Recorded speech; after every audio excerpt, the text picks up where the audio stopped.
Usred zelenila i vinograda na svježem zraku uz domaće specijalitete i birana vina. Tako može izgledati i vaš vikend ili izlet koji ćete pamtiti. Ne trebate potegnuti daleko. Dovoljno je doći do imanja Kezele u Ivaničkom Graberju.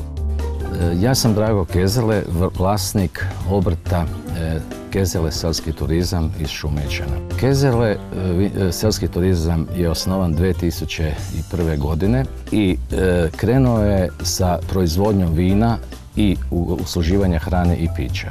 Kod nas je stvarno sve domaće i to najveći dio iz vlastite proizvodnje. To je ono što nas čini posebno. Htjeli bi ponuditi još usluge wellnessa i vezano sa jednim manjim bazenom.